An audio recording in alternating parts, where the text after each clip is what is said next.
आपका मित्र कुणाल पंत और मैं अंजन दास। साथियों, जिस प्रमुख स्थान में अब हम हैं वो होटल द रेगनेंट निराला नगर लखनऊ, और विगत यहाँ पर 2-3 दिन से एक बहुत ही बढ़िया, बहुत ही सुंदर आयोजन किया हुआ अवध मुद्रा उत्सव 2024 ये यहाँ होटल द रेगनेंट में, और ये हमारे चैनल का परम सौभाग्य है कि जो सज्जन, जो व्यक्ति हमारे बगल में ठीक बैठे हुए हैं वो ऑल इंडिया न्यूमेरिस्टिक सोसाइटी से ताल्लुक़ रखते हैं, अशोक जयराज सिंह। अशोक जयराज सिंह जी, हमसे जुड़ने का, हमसे बात करने का आपको बहुत बहुत धन्यवाद, और हमारे चैनल मिसाल टुडे में आपका बहुत बहुत स्वागत। और लगातार आपसे कई वर्षों से, इससे पिछले वर्ष में भी हम आपसे मिले थे, बहुत विस्तार से आपसे बात करी थी। Seminar on points of Gupta empire, क्योंकि ये इस बार आपने एक बहुत प्रमुख गुप्ता काल डायनेस्टी गुप्ता डायनेस्टी का, इन्होंने जो है गुप्ता शासनकाल का उन्होंने बहुत बड़ा एक ये मुहिम ली थी, और ख़ास तौर पे उसमें बहुत बड़े वक्ता प्रवक्ता लोग भी आए थे, और शायद जहाँ तक मैं समझ सकता हूँ वो जो पूरा कार्यक्रम ऊपर वाले हॉल में कहीं संपन्न हुआ थी। थोड़ा सा इस पूरे जो अवध मुद्रा उत्सव 2024 और ऑल इंडिया न्यूमिस्मेटिक सोसाइटी, इसके बारे में पूरी हमसे आप वार्तालाप करें, जरा संक्षिप्त में समझाएं। हमारे सभी दर्शक जानना चाहेंगे पिछले 3 दिन से जो ये यहाँ आयोजित द रेगनेंट निराला नगर लखनऊ में हुआ है, इसकी भूमिका के बारे में पूरी हमको विस्तार जानकारी आप दें, और ज़रूर बताएं खास तौर पे जो ये सेमिनार हुआ था on points of Gupta empire, इसके बारे में अशोक भाई। सर, एक सवाल इससे पहले मेरा है आपसे। सर, आप तो काफ़ी विगत कई वर्षों से जुड़े हुए हैं। सर, कितने वर्षों से आप जुड़े हुए हैं सर? सर, मैं 25 साल से जुड़ा हुआ हूँ मुद्रा क्षेत्र से। क्या बात जी, और सबसे खासियत बात यह है कि इस बार अवध मुद्रा परिषद ने लखनऊ में प्रदर्शनी एग्जीबिशन तो हर साल करते हैं, लेकिन उन्होंने इस बार 19 तारीख को गुप्ता डायनेस्टी, गुप्त राजवंश का गोल्ड कॉइन का एक दिवसीय सेमिनार को उन्होंने आयोजित किया था। यह सेमिनार की सबसे बड़ी खासियत ये थी कि सेमिनार में देश और विदेश से काफ़ी स्कॉलर यहाँ पर आए, और सबसे अच्छी बात ये मुझे लगी कि यहाँ पर लखनऊ यूनिवर्सिटी के 70 छात्र छात्राएं, 16 प्रोफेसर्स ने भी हिस्सा लिया। देखिए, हमारा जो भारत है वो हमेशा, हम एक डायलॉग बोलते रहते हैं कि हमारा भारत देश सोने की चिड़िया है। जी जी। तो आपको विश्वास होगा कि हमारा जब देश सोने की चिड़िया था तो काल क्या था?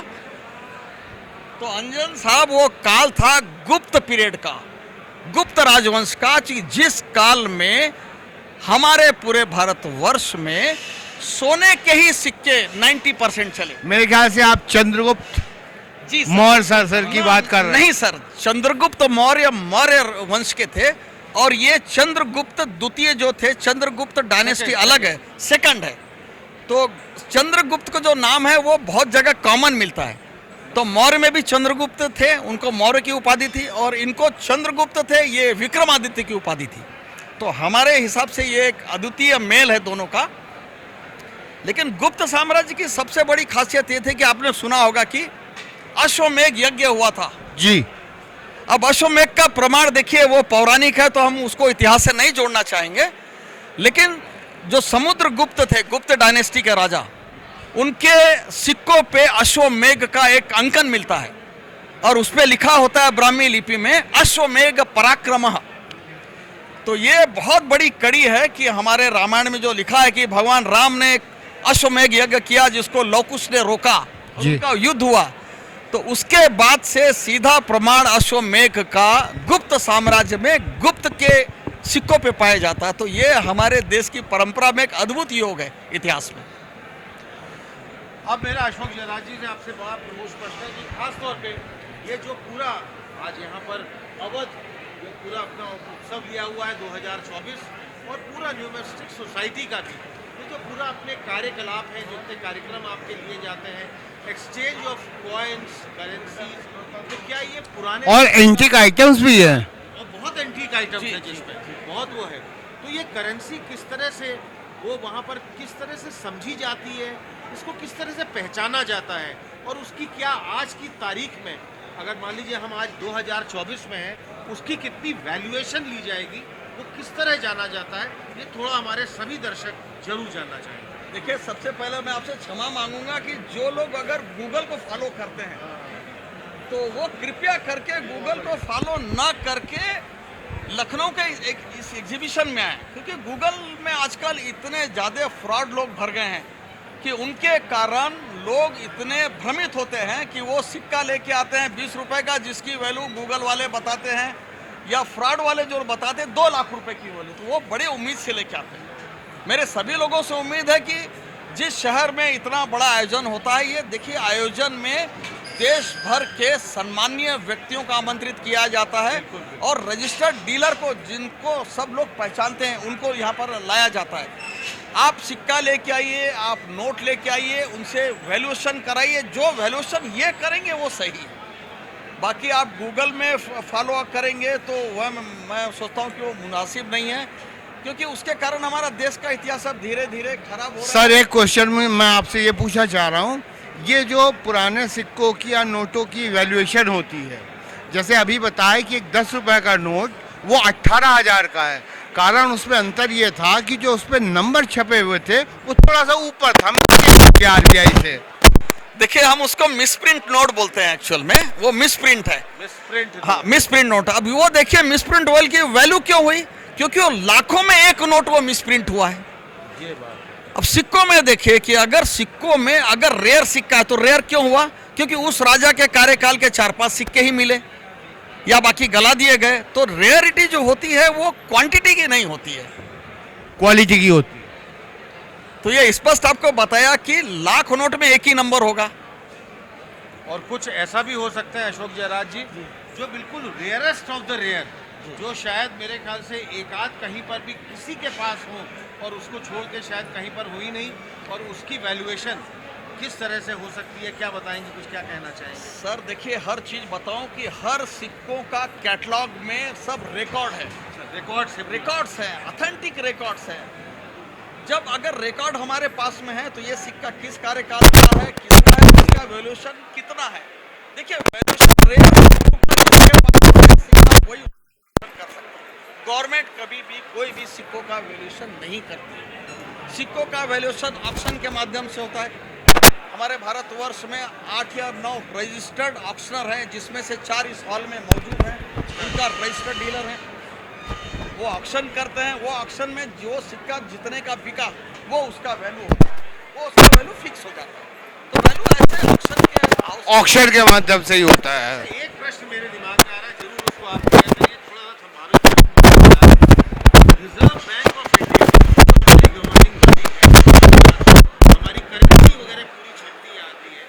अभी आपने ऑक्शन की बात करी, तो क्या इसमें कुछ रिजर्व बैंक ऑफ इंडिया, जो पुरानी में करेंसी की बात कर रहा हूँ, क्या उसमें रिजर्व बैंक का किसी तरह का फिर कोई रोल नहीं रह जाता है, कुछ नहीं रह पाता? सर देखिए, रिजर्व बैंक का काम जो है आप सभी जानते हैं कि उनकी प्रेस है, उनके बहुत सारी टकसाल हैं, तो वो लोग अपना काम करते हैं।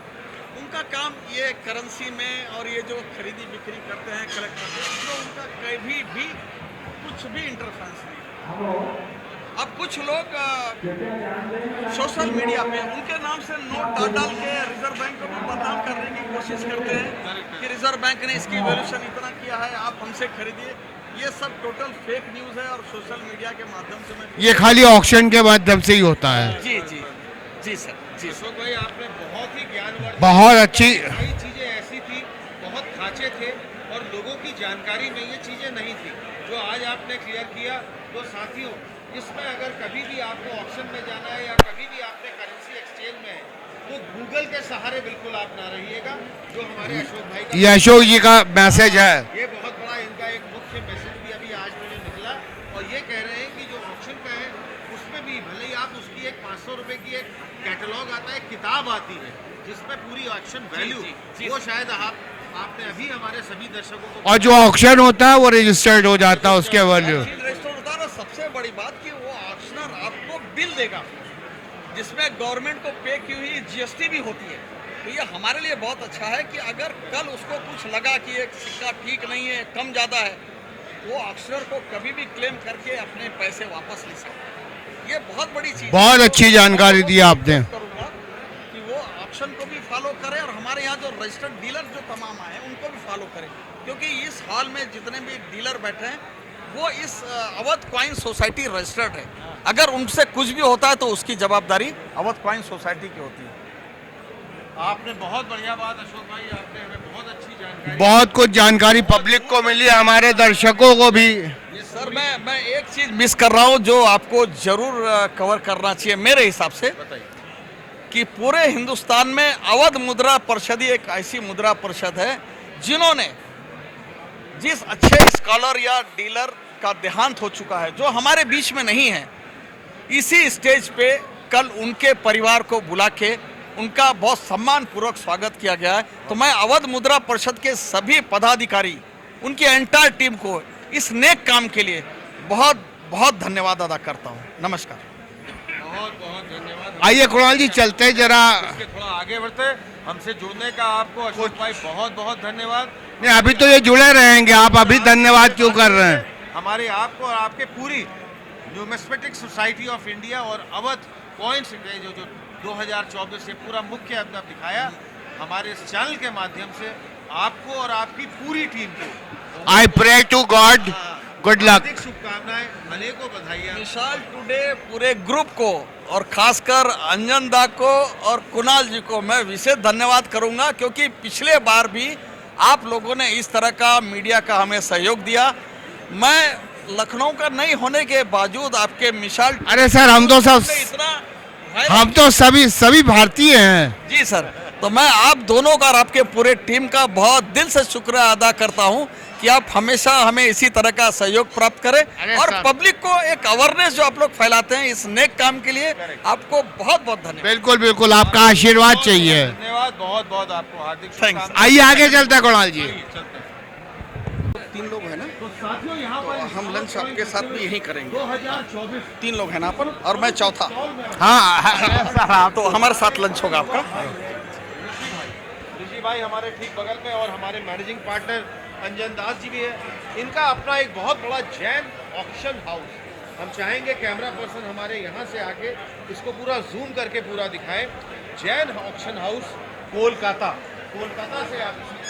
से आप आए हैं। कल बहुत बड़ा आपका एक ऑक्शन भी जो हमको अशोक जयराज सिंह जी ने भी हमको अभी भी सूचित किया, बताया उस ऑक्शन में क्या क्या कल आपका ऑक्शन हुआ, थोड़ा सा विस्तार से उसके बारे में बताइए। ऑक्शन में गुप्ता काल के कई सिक्के थे, जिसमें समुद्रगुप्त, चंद्रगुप्त, उसके बाद कुमारगुप्त के भी सिक्के थे।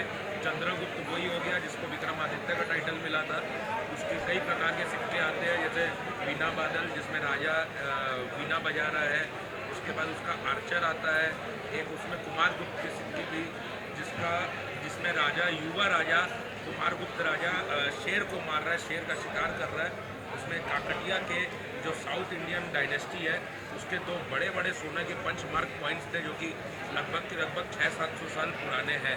मुगल के कई सिक्के थे, अकबर, शाहजहां, जहांगीर की बीवी नूरजहान, उनके बेटे जो माने रिबेलियन राजा जिसे कहते हैं, जैसे आदम शाह, कामबख्श, मुराद बख्श, उन सब के भी सिक्के थे।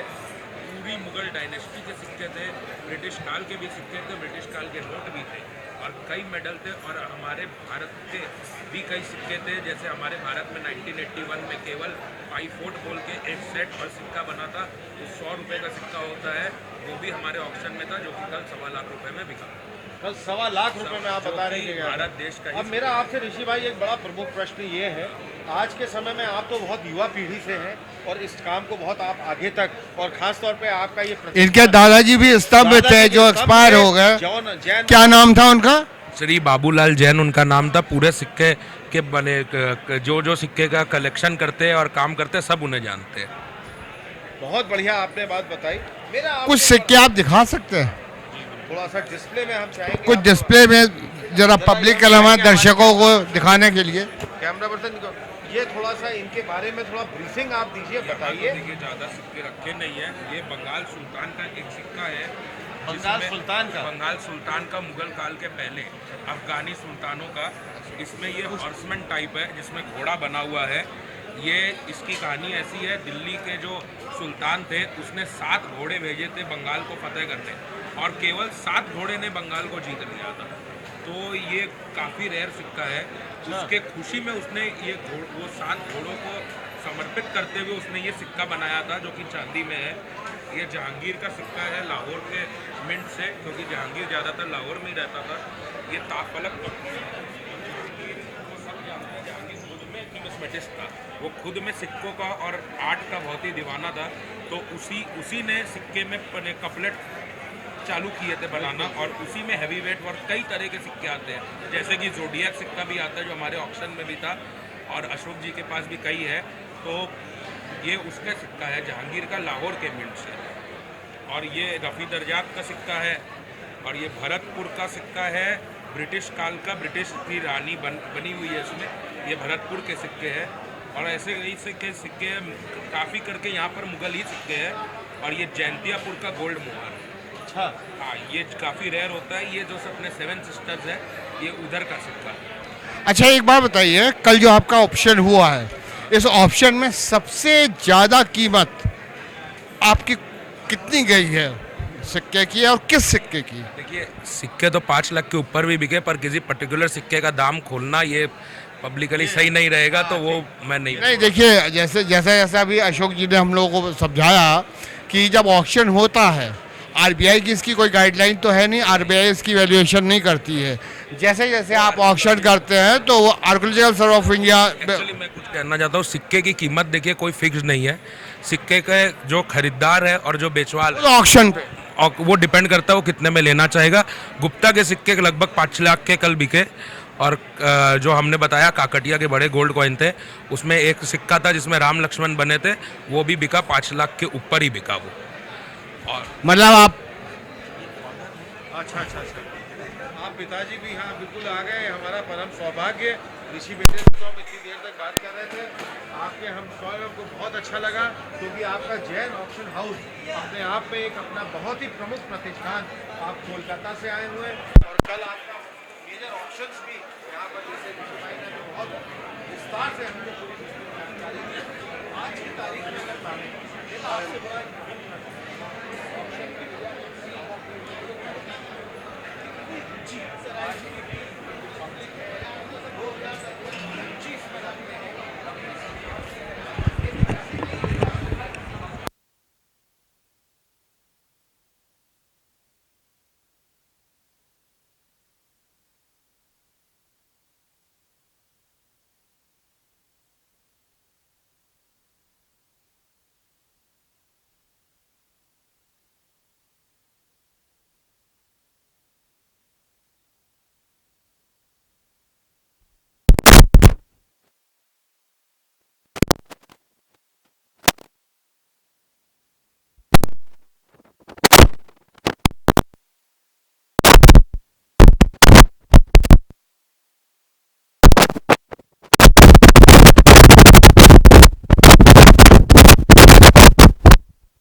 महत्वपूर्ण, आपने बहुत सुंदर, बहुत ही अनोखा, बहुत ही सटीक वर्णन पूरा अपना जैन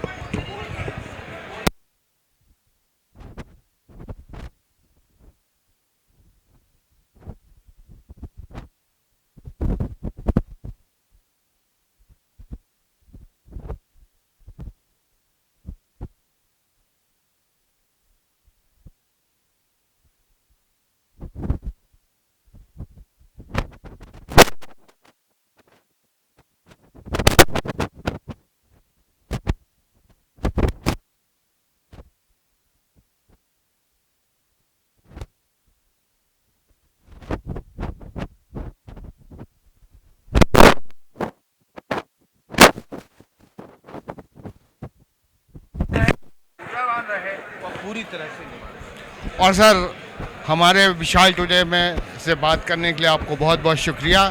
मैं ऊपर वाले से दुआ मांगता हूँ कि आपका काम दिन दुना रात चौगुना और बढ़े, आप और सिक्कों का कलेक्शन लाएं और जनता को जागरूक करें और ये चीज़ चले। अगली बार आप लोग के आशीर्वाद से मैं अगले बार भी चेष्टा करूंगा यहाँ ऑक्शन करने की। बिल्कुल बिल्कुल सर, बहुत बहुत शुक्रिया।